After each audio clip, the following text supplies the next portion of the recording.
again. Today's video is going to be a material demo on ABS plastic.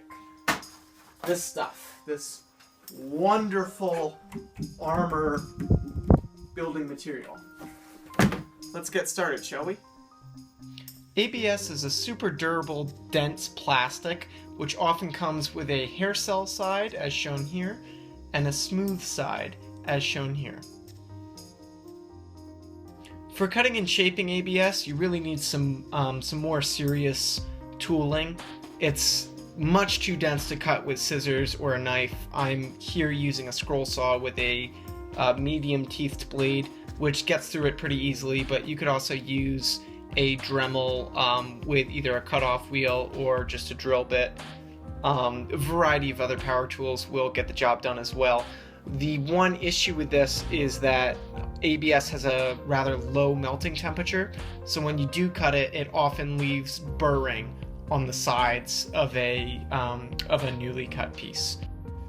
Typically, when I work with ABS, I cut whatever it is that I'm making larger than it actually has to be, so I can go back and sand it with a variety of different methods, my belt sander, my sanding bits for the Dremel, and then finally hand sanding to get it down into the correct shape with a nice looking finish on the edges. As far as availability, ABS is really easy to find online. I usually purchase it off eBay, and it's super cheap. You can get it in a huge range of different thicknesses and size sheets. I typically use 1/8 and 1/4 inch, and I think I pay like $2 per square foot. It's really a cheap building material.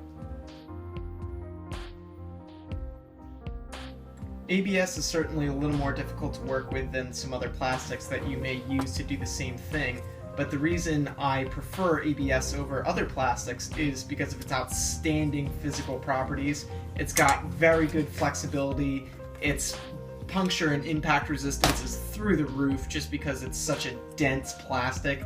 It stops a knife. I don't know a more articulate way to say that. It stops a knife.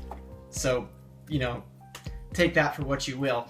And for its impact resistance, instead of shattering like a polycarbonate or Sintra, it simply deforms a little bit, more like a metal than a plastic, which is great because, look, now you have a deformation in your costume piece or in your suit of armor, but that's much better than the piece cracking. ABS is also what's known as a thermoplastic, which means that you can heat it and bend it into a new shape, and when it cools down, it will hold that shape and still exert the same physical properties as it did before you heated it. It doesn't get weakened in any way. I would definitely suggest wearing gloves while doing this because it's pretty easy to burn your hands, but over the years I've developed a pretty high pain tolerance in my hands, so I don't, but that doesn't mean that that's not a smart thing to do. So I hope you guys enjoyed the video.